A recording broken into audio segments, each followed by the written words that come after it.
We begin tonight with a grim update out of Southern California. Police thought something didn't add up, and now the parents of a missing 7-month-old baby are under arrest, facing charges of murder. Good evening, everyone. I'm Elizabeth Vargas. Police continue to search for the body of 9-month-old Emmanuel Haro tonight. Sources tell NewsNation that police believe the father killed the baby, and they say it happened inside the home. Sources tell us a substantial amount of blood was found on the carpet inside. The baby's mother, Rebecca, first reported Emmanuel missing 8 days ago on August 14th. She said that around 7 p.m. she was changing his diaper outside her truck in a retail parking lot when a man came up behind her, attacked her, and knocked her out. When she woke up, she said, Emmanuel was gone. I woke up right here on the floor, and I didn't see Emmanuel. If you know anything, please come and bring my son back. Please, I'm begging you. If anyone knows anything. Police reportedly found inconsistencies in Rebecca Haro's story almost immediately and confronted her about it. From there, everything went south. Police said Rebecca stopped talking. Investigators searched the parents' home, took their car, and issued warrants for all their phones and electronic devices. Child Protective Services took custody of their 2-year-old child. And Jacob Haro's criminal history quickly came to light. He was convicted of child cruelty, a felony over serious injuries to a 10-week-old baby girl back in 2018. In fact, a journalist told our own Ashley Banfield last night that the baby girl was hurt so badly she can no longer see, talk, or walk to this day. Let's bring in our panel of experts now. Kim Degonia is the former assistant district attorney for Riverside County, California. Bobby Chacon is a former FBI special agent, and Lauren Mathias is a journalist and hosted the Hidden True Crime podcast. Great to have all three of you here. Kim, I'd like to start with you. They've not yet found the baby's body, but they have already charged the parents with murder. How much evidence do you need before you can file charges like this? Hi, Elizabeth. Thanks for having me. In a case like this, the standard is probable cause in order to have both parents arrested for the charges of murder. So it sounds like from what your investigation has uncovered that there seems to be quite enough evidence to charge both with murder. Bobby, parents are both in custody tonight. They will obviously they're being held separately. They'll probably try and get one of them to flip and confess, likely the mother, correct? Exactly, Elizabeth. I mean, we've been down this road before. You pick out which one you think you'll have the most success putting pressure on, and that, in this case, because of his prior history, I think it would be the mother, and she's obviously, the father's the one with the prior history. Right, and the mother would be the one that you would put the pressure on, but it's her child as well. So I think that that's exactly what the strategy at this point is going to be. Really go at both of them hard and see if you can get some cooperation. Lauren, sources tell NewsNation not only that there was a lot of blood inside the home, but that all the photos of Emmanuel had been removed from the house. All the baby's clothing had been thrown away. How long do we think this baby might have been dead? I think that we are suspecting actually quite a long time, according to, the true crime podcasting community. They have been speculating when the last time Emmanuel was seen. We're hearing various dates, some even saying as early as August 3rd, but there's no sighting that we have known of the day of this. Now we don't even have to say alleged kidnapping. Well, I guess alleged kidnapping still, but alleged murder in this case. Alleged murder now, right? Exactly. Thank you, Elizabeth. And we are seeing this sort of pattern of it's been quite some time since baby Emmanuel has been seen. So who knows when this alleged murder now actually even happened. Bobby, what do police do? I mean, you have a lot of experience in this. How do they, and we're seeing video right here. This is of Rebecca Haro being taken into custody, handcuffed. She's been officially charged with murder already. What do police do in this case? They still haven't found the body of this baby. Yeah, and sound like that's the next biggest step. That's where all the resources are going to go into. And now what you're doing is you're looking at cell phone data. You're looking at if you can track their cars or their cell phones in the last few weeks, like we just heard. We don't know how long the baby's been missing. We don't know when the last time the baby's been found. They probably have an idea from talking to friends, neighbors, and relatives on who last saw the baby other than these two parents. And then so they can work from that kind of rough date and then look at if you can somehow pinpoint the parents' movements, either through their cell phones, through the mileage on their cars, where they got gas, and things like that. I live not far from this area. I live about 20 minutes away, and there's a lot of rough terrain in this area. It's also very hot this time of year. It's 115 degrees in my house today. You'd have to just start looking in a lot of different places, and you have to be ready to go forward if you don't find the body, because there is that chance. Kim, the baby's father, as we said, has a criminal record of felony child abuse. He's convicted of willful child cruelty in 2023 for abusing his 10-week-old daughter. The abuse happened in 2018. She suffered incredibly serious wounds, this tiny baby: fractured ribs, a fractured skull, a swollen brain, a fractured leg. His lawyer said, quote, "One crime doesn't mean you've committed every other crime, especially to take your own child." But I've got to ask, why wasn't this man in prison for being found guilty for crimes this serious on a 10-week-old baby?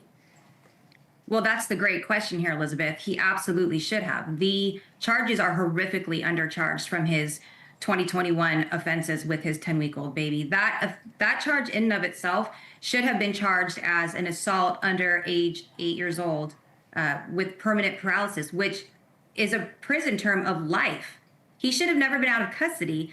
But more disturbing is, while he was out of custody, he received only probation for injuring that 10-week-old baby. And he's been back to Riverside Court 5 separate times on a probation violation, where he had a 6-year prison stint hanging over his head if he violated probation at all from that 2023 guilty plea of what he had done to his 10-week-old daughter. So the fact that he was out of custody to murder Emmanuel is quite offensive. He should have never been out of custody since 2021. Well, not only was he not in prison, but he went on to father 2 more children, one of whom now police believe he murdered. Bobby, we know also that authorities very quickly took the couple's other child, a 2-year-old. They took that 2-year-old out of the house and placed him in Child Protective Services.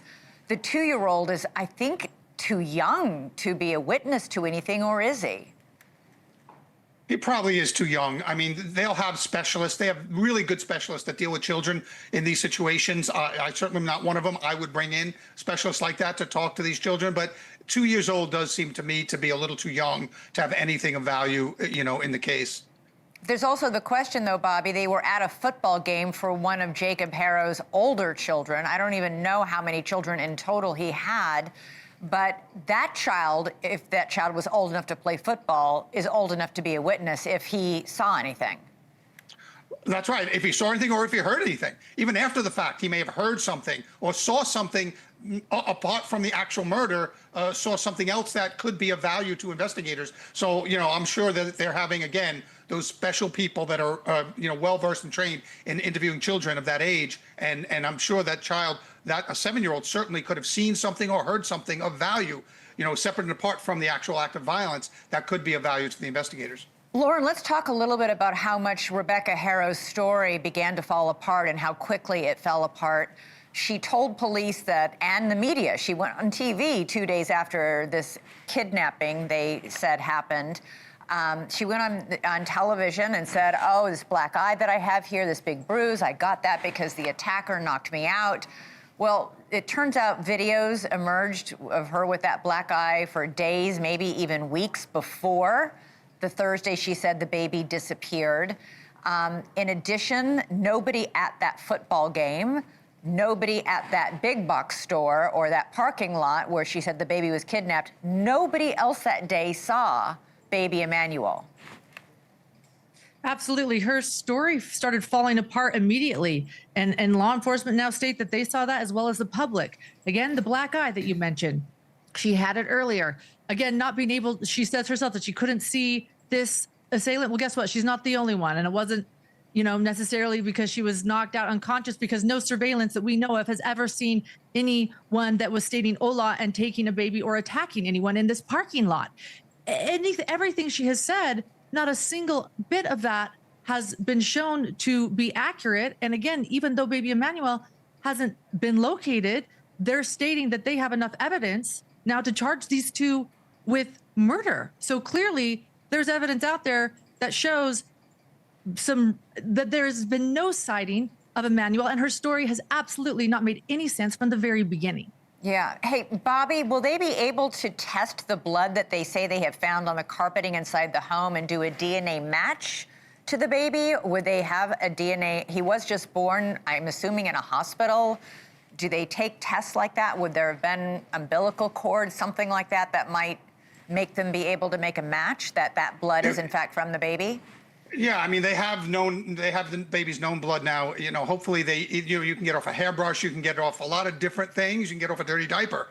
This supposed dirty diaper from Big Five, I don't think ever existed, but I think that they could get it off a dirty diaper, or they can get off some type of clothing in the house if they haven't sanitized the house of all the kids. They scrubbed their phones of all the kids' photos, which is odd in itself, but now they may have gotten rid of all the clothing, but they still could. I'm sure they're meticulously going through that house looking for some DNA from that child to match it to that blood, known DNA, or say article of clothing to this questioned DNA that's in the carpet. Also, Elizabeth, this black eye, I've been knocked out unconscious. I've been hit in the head with a pipe. I've been punched in the face where I wasn't knocked out. To knock someone out cold, a human being has to sustain such a blow to the head that you would have blunt force trauma. You would have a much, much bigger injury than just a little black eye. You'd probably have a laceration on your skull somewhere. You'd probably hit the ground and have more bruising. She was not knocked out from whatever that little bruise on her face is. Yeah, well, obviously, police don't believe that either.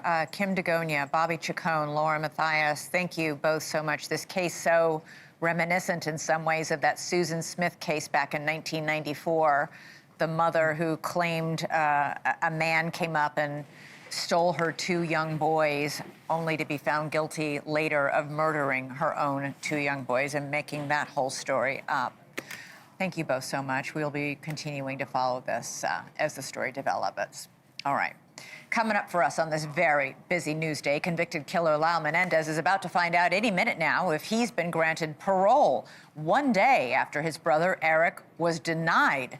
We'll have the very latest on the brothers' bid for freedom and new details on why the parole board ruled Erik must stay behind bars. And former National Security Advisor John Bolton was just on this show Monday night, criticizing President Trump. Today, the FBI raided his home and his office. Was it a coincidence or payback?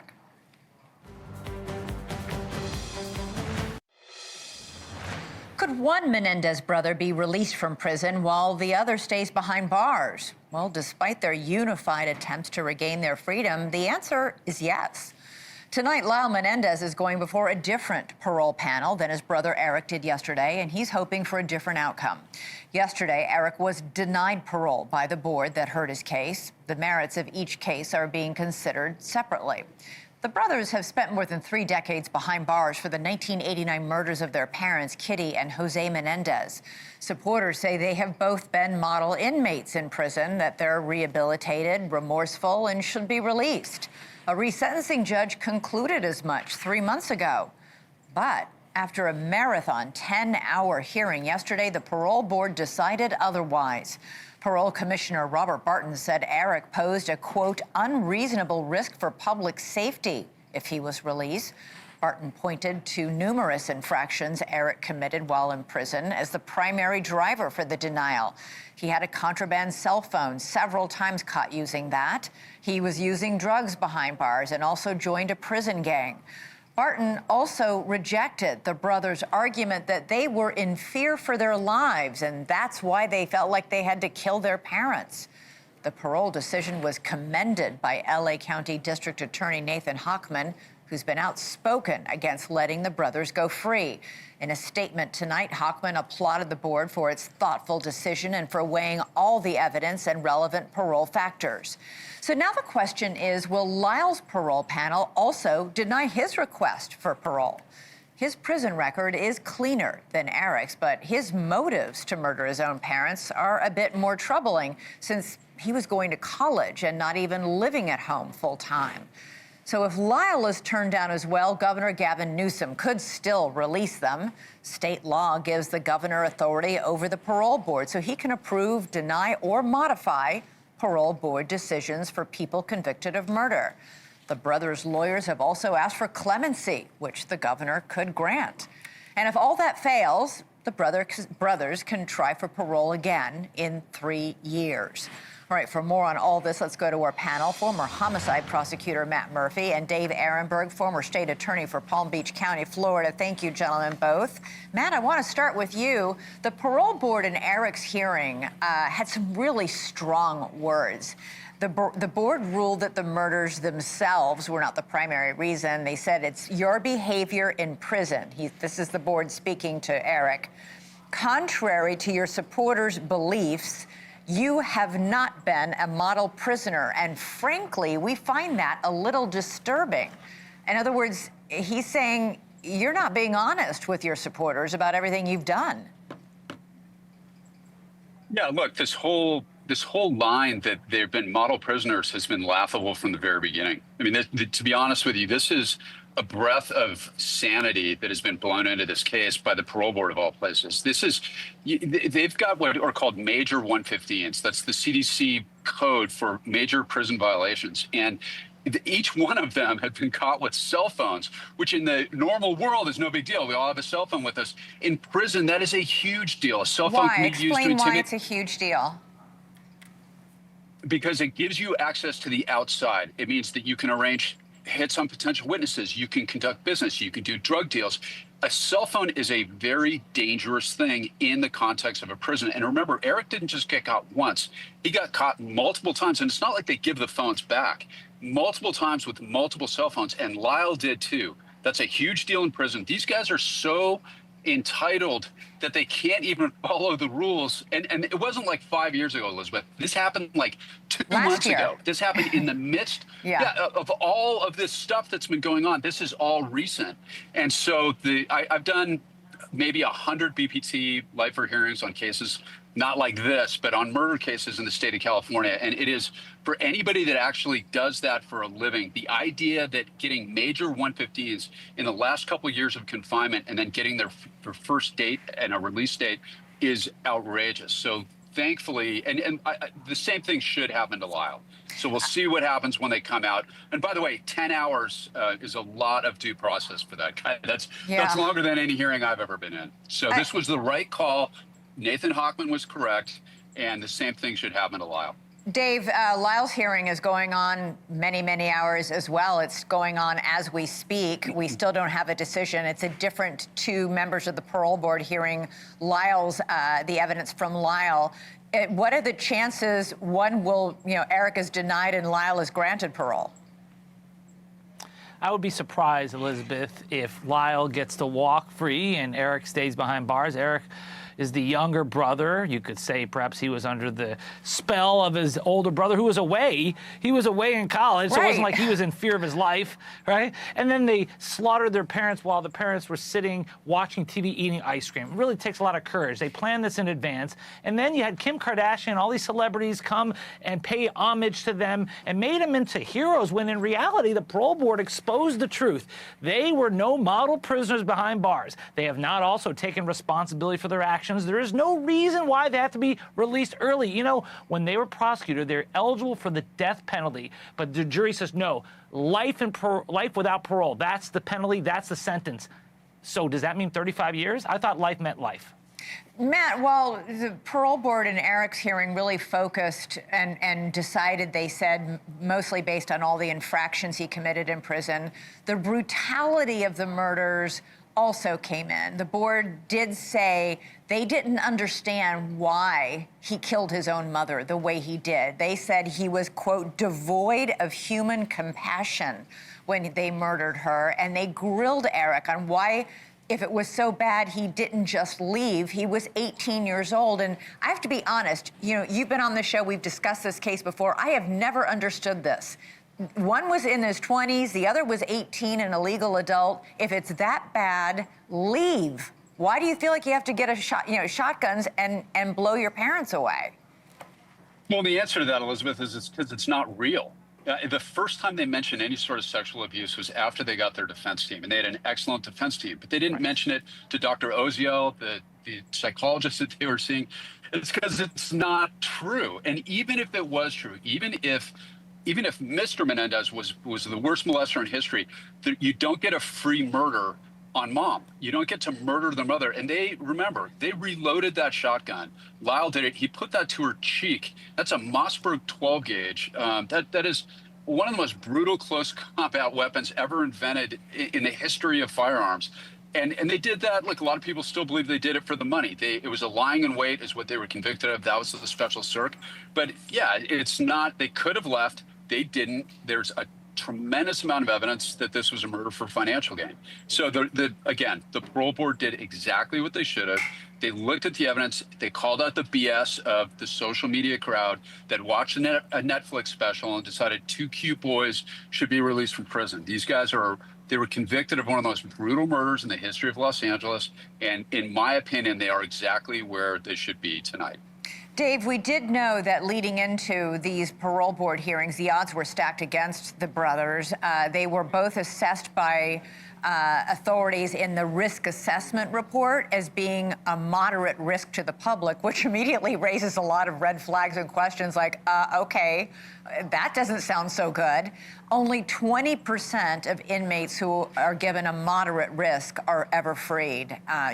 Most of the people who are paroled have a very low risk to the public, which I think as a member of the public, I'm very happy about. That does not bode well for Lyle Menendez today. It does not. I got to admit, though, Elizabeth, I was surprised that Erik was denied parole because I thought the momentum was with him. You're correct about the study, the determination from the parole board that he was a moderate risk. But at the same time, you had all this celebrity attention. You had all the momentum with him. The judge said, yes, we're going to change the whole sentence, make him eligible for parole, when the jury said no parole. And then you had the former DA said, yes, I'm going to actually support these murderers' attempt to get out early.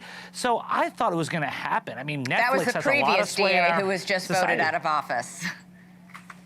That's correct. That's correct. But he reflected, look, every family member that's still alive supports the Menendez brothers. That's true. And they have great lawyers like Mark Garagos. So I thought they were going free. I'm glad they're not. There are a lot of people sitting in prison right now who have done a lot less than the Menendez brothers, who don't get the attention from Kim Kardashian and Rosie O'Donnell, and they're not getting out anytime soon.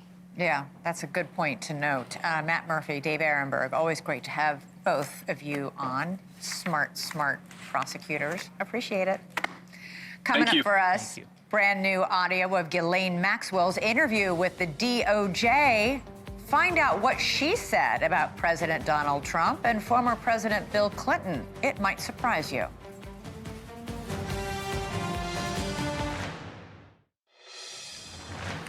Former Trump National Security Advisor John Bolton is the target of a national security investigation tonight. FBI agents raided his home in Bethesda, Maryland, and his office in Washington, D.C. today as part of a probe into the handling of classified information. Starting very early at 7 a.m. this morning, agents went in and were later seen many hours later taking out boxes of possible evidence. Bolton is an outspoken critic of his former boss since he was either fired or resigned, depending on whom you believe, back in 2019. The two are at odds, particularly on foreign policy and Trump's handling of Ukraine and Russia. Bolton even wrote a book in which he called President Trump uninformed and unfit for office. The raids today are the biggest move by the Justice Department taken against a Trump political enemy. So is it payback? Here's what President Trump said. I'm not a fan of John Bolton. He's a real sort of a lowlife, not a smart guy, but he could be a very unpatriotic guy. I mean, we're going to find out. I know nothing about it. I just saw it this morning. They did a raid. NewsNation's Joe Khalil is live at the White House with more tonight. Joe, what have we learned about what agents were looking for or what they might have taken? Yeah, so unfortunately, the FBI hasn't specifically said what it was that they were doing in the home of the former national security advisor and ambassador. Sources have told us that this has something to do with classified documents. Now, let's take a step back here, Elizabeth. This would be a major story no matter what for a former national security advisor like Bolton to be having his home raided and his office like what you're seeing have happened this morning. It's a whole different ballgame now, too, when you add the layer that he has been probably among Republicans, one of the most outspoken critics of President Trump. He has questioned his oath to the Constitution. He's questioned his capacity for the job. He's questioned virtually every foreign policy decision that President Trump has made. So when you put that in, it does sort of beg the question as to what the purpose of this raid actually was. J.D. Vance today, the vice president, came out and said on another network that this is an investigation. It is ongoing, and it's just in the beginning phases of it right now. But he denied that the political criticism that Bolton has levied at this White House has anything to do with why we're seeing what we saw today. President Trump also tried to echo that. And remember that for all of the criticism that Bolton has levied at President Trump, Trump, for his part, has also hit back pretty hard at Bolton. But I purposely don't want to really get involved in it. I'm not a fan of John Bolton. I thought he was a sleazebag, actually. And he suffers major Trump derangement syndrome, but so do a lot of people, and they're not being affected by anything we do. I don't know anything about it. I just saw that. I'll find out about it. But if you believe the news, which I do, I guess his house was raided today. But my house was raided also, called Mar-a-Lago. So the Attorney General and the Director of the FBI, both Pam Bondi and Kash Patel, put out statements on social media saying that nobody is above the law. They put those out roughly around the same time that these raids began. They didn't directly mention Bolton, but you can sort of connect the dots there. Elizabeth, we should just also mention that there was a plot that was verified from Iran, from the leadership there, to assassinate Bolton. And for that reason, for years, he has had 24/7 security that had been approved by the administration with President Biden, that had been approved by Congress to fund it. President Trump ended that security just a couple of months ago, and Bolton just earlier this week has said and has continued to say he felt like that in itself was political retribution. We haven't heard him comment yet. We've tried. So we'll hear whenever Mr. Bolton decides to respond to all of this. All right, Joe Khalil, thank you so much. All right, turning now to the transcripts and all those hours, 9 hours of audio recordings just released by the Justice Department from its interview with Jeffrey Epstein's former girlfriend and convicted sex offender, Ghislaine Maxwell. The DOJ says this is a show of transparency following bipartisan backlash for not disclosing documents from the investigation into the late disgraced former financier and accused sex offender. Now, Ghislaine Maxwell spoke with Deputy Attorney General Todd Blanche last month in Florida. She is currently serving a 20-year prison sentence in Tallahassee. Actually, she just was recently moved to Texas to a much less secure prison and therefore a much more luxurious, if you can call it that, prison. Maxwell said President Trump did nothing wrong and thought President Trump and Epstein were merely acquaintances.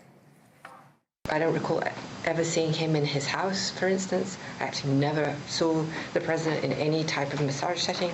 I never witnessed the president in any inappropriate setting in any way. The president was never inappropriate with anybody. In the times that I was with him, he was a gentleman in all respects.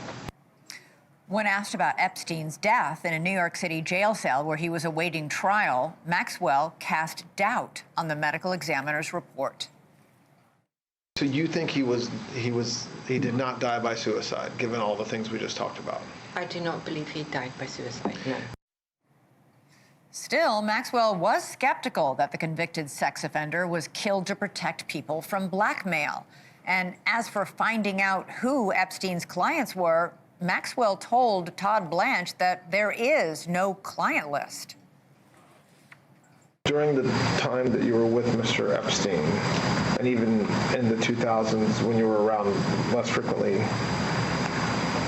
you never observed or you never saw any sort of list or black book or a list of individuals who linked to certain masseuses or Absolutely anything no. like that? Absolutely no. There is no list. She went on to say there is no list, there are no photos, and there are no videos that she knows of that were ever going to be used to blackmail anyone. Okay, joining us now to unpack all of this is Jim Trusty, former Trump attorney and former DOJ prosecutor, and Mercedes Colwin, a trial attorney. So, Jim, Maxwell is a convicted felon. She's a convicted sex offender who's been charged with perjury. She lied in depositions in civil court. Why should anyone believe what she's saying? Yeah, you shouldn't. I mean, look, the bottom line is when you're dealing with somebody in her situation where she has an incredible incentive to try to curry favor with Todd Blanche and with the government right now, her attorney has floated ideas of a pardon or a commutation, which I don't think is going to happen. But there is a tool that would allow for a reduction of sentence called Rule 35, where if the prosecution and the judge are in agreement, they could reduce her sentence. So that's what she's angling for. And look, I used to do a lot of interviews of pretty tough people, pretty sociopathic people. And and I'm sure Todd knows this, you have to corroborate the living heck out of them because they're basically, it's like wrestling with a snake. You never know when they're going to bite you with some sort of falsehood. And she's got a track record. And remember, she's very sophisticated. Last point on that, she had about 3 or 4 passports with fake identities in her house when the police came knocking to arrest her. So she's not some poor little waif that just got swept up in Epstein world. No. She was a co-partner for this stuff. Yeah, listen, she's already a convicted sex offender. She was indicted for perjury. She wants a pardon. She wants a sentence to be shortened. She's already gotten a lovely move to a much nicer prison in Texas from the minimum security prison she was in Florida. Mercedes, she sat down for these 9 hours with Todd Blanche from the DOJ. That in itself was very unusual. Todd Blanche is the number 2 person at the DOJ. Normally it's the line prosecutors who do interviews like this. But what's interesting is that in these audio tapes and transcripts that the DOJ released today, Ghislaine Maxwell says she never saw either President Trump or former President Clinton either, ever do anything inappropriate. She says Trump was a gentleman, that she likes and admires him very much. And she says Clinton never, ever, ever went to Epstein's private island. So it's kind of like clearing both guys in a sense. I'm in both of your camps. I have a credible suspicion about anything that Ghislaine Maxwell offers during these 9 hours because of all the issues we've already discussed. She is seeking that clemency. She's seeking commutation. She already has that transfer to that more luxurious prison. So I went back to the 900 pages that were released by Judge Loretta Preska in January 3rd of 2024. That's the treasure trove that was released by the judge, excluded some of the names. She gave some of the names of the victims were excluded. She gave the parties an opportunity to seek that relief from the judge. She abided by those requests. And they were consistent. There were in those court records, there was nothing to suggest that President Clinton was actually on the island, nothing to suggest that President Trump had done anything untoward. He was described in those court records that he was affable, that he was cordial, that he was gentlemanly-like. So because honestly, Elizabeth, I think we're all on the same page here. How could we possibly believe anything Ghislaine Maxwell has offered in those 9 hours? She's a convicted felon, convicted of trafficking underage girls. Full stop. Nothing else really matters here. Yeah, Jim, listen, a cynic might say if she was really singing for her supper, so to speak, and giving President Trump everything she thinks he might want to hear, she would say something that would condemn former President Clinton, and she does not. Well, but it's not like, President Trump's running against President Clinton in 2028. So, I think that's... No, but many of his... in MAGA world, a large part of the reason why this has taken up such energy is because so many people believe that prominent Democrats, like former President Clinton, were part of some sort of nefarious activity involving Jeffrey Epstein. Sure, I get it. And I'm not really defending President Clinton. There's all these stories about him being on flight manifest, for instance, which gets really intriguing compared to Miss Maxwell's story. But look, the problem I have is much broader, much more fundamental. We don't look at prosecutor files normally. What we do is we either have an indictment and a trial or a guilty plea, or we don't. And special counsel bent that kind of universe because they have an obligation to write a report. So all of us read through everything that's their evidence. But we don't really get into this world of looking at files because not just victims and witnesses and complainants and friends of Miss Maxwell's father get exposed, but people that don't get a chance to defend themselves ultimately. So it's kind of a combination of privacy and defamation. I hate the fact that all this stuff is going public to kind of satiate an insatiable appetite for the scurrilous. I mean, nobody's here defending Maxwell. No. Or, I got Epstein, it. but I got it. Yeah. But I should say she doesn't say that President Clinton never flew on the plane. She says that Clinton looked at Jeffrey Epstein, quote, as a rich guy with a plane. Nobody disputes that President Clinton flew on Epstein's plane. It's that she says he never went to Epstein's island and never saw anything inappropriate, for what that's worth, which I think you guys both think is not a lot. So Jim Trustee and Mercedes Colin. Very little. Yeah. Have a great weekend to you both. Thank you. Thank you. You too. Thanks for having us. All right, good to see you. Coming up on America's fastest growing cable channel, polls have been getting things wrong while prediction markets have been getting them right. So what are they telling us about what's going to happen next with the biggest stories of the week? We're following the smart money next. And holy moly, did you see the stock market today? The Dow jumped 800 points to a record close just as the Federal Reserve Chair, Jerome Powell, teased possibly lowering interest rates. Powell told an audience in Wyoming that the current balance of risks is, quote, shifting and may warrant an adjustment. The NASDAQ and S&P also jumped on the news. And we'll be right back.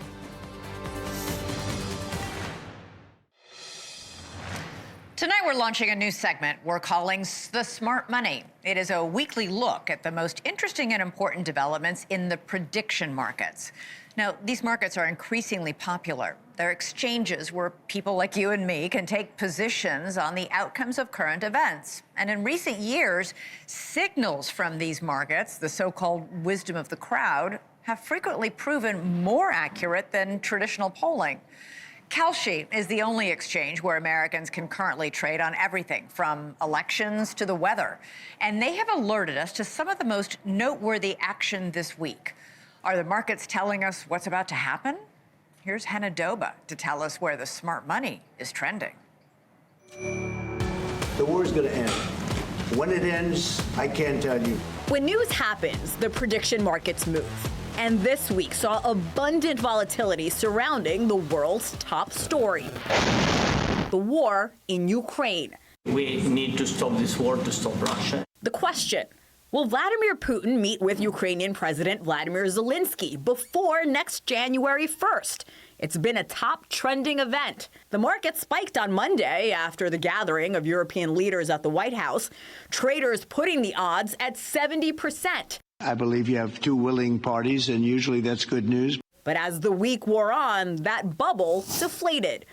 Adi Rajbakaran, a professional prediction markets trader, explains. I think this is a great example of markets incorporating the news extremely quickly. And this is just the reality of people who are very incentivized to react very quickly and get the best price and trade as soon as the news comes out. On the domestic front, there were some potentially foreboding market developments for FBI Director Kash Patel. The market for who will leave their role in the Trump administration this year saw a surge of traders betting it would be Patel. That's interesting, as Patel's name was not in the headlines much this week. So what happened? This is probably just because Trump is very furious with how the Epstein case was handled. It's just like, why don't you just pretend that nothing's there? You're pretending that there's fire. You're the smoke. So I think Trump is very annoyed at that. And looking ahead to the 2028 presidential election, the markets are speaking clearly while the polls have been quiet. California Governor Gavin Newsom has been out front in the fight against the Trump administration's policies, getting directly involved in the redistricting battles and going scorched earth on the president with his posts on X. The markets seem to think that's a winning formula. Looking at that graph, he's really spiked since June. Is it because one of the factors he's been trolling President Trump on social media? Newsom has been slowly climbing up in his price, and I think it's because he's the most actively and obviously trying to position himself for this. The big development is his antics on Twitter, where his press office has adopted a new strategy of basically trolling and mocking Trump. And so it's a wisdom of the crowds. And all it takes is like, you know, some people to really think, oh, I think this strategy is going to work. And so let me buy Newsom, and that pushes the price up. Will the markets get it right again? Nothing's certain, but that's a pretty good bet. All right, one of the most fascinating things about the prediction markets is that they adjust in real time, which is unlike most polls, which take days, if not weeks, to release results. Just today, in fact, the odds of Kash Patel leaving the administration this year dipped back down into the low 20s. Perhaps the smart money believes the FBI director is suddenly in favor with President Trump, or better favor, after today's raid of John Bolton's home and the release of the Ghislaine Maxwell interview transcripts. Who knows? Coming up for us, the Democratic governor, Wes Moore, wants to talk about fighting crime with President Trump. But before he does that, he's going to talk to Chris Cuomo about his ideas. And Chris joins me live next with a preview. All right, Chris Cuomo joins me now. Chris, you've got Wes Moore, Democratic governor of Maryland, coming on the show. And he just invited, after Trump was threatening, you know, all these other cities are coming up because I cracked down on D.C., more cities are coming. Baltimore obviously might be one of them because Trump said it's, quote, a city that's far gone when it comes to violent crime. What are you going to ask Governor Moore? How he did it. Look, I think because he lowered crime. He lowered crime. We didn't. Oh yeah, establish Baltimore is a changed city. Now I'll tell you what's unfair, and you'll hear this about D.C., New York City, San Francisco. Better is never enough in this binary BS system. Right. That people will look at Baltimore and say, "Oh, but they still have drug problems." Yeah. Okay. So does wherever you grew up. Okay. So is everywhere. He found a way to deal with intransigent social issues for years before him. How? I want you to hear it, because it did not involve a military presence. And you can call Wes Moore a lot of things. You can't call him anti-military or soft. Nope. The man killed for this country. Yeah, okay? No, so that's what I want to talk to him about. And also, I see him over here, and I see Newsom over here in terms of two different models of how to go about being the alternative to MAGA.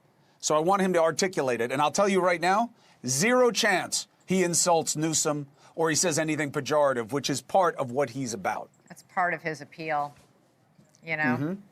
Hey, I'm really looking forward to seeing this one. Have a good show.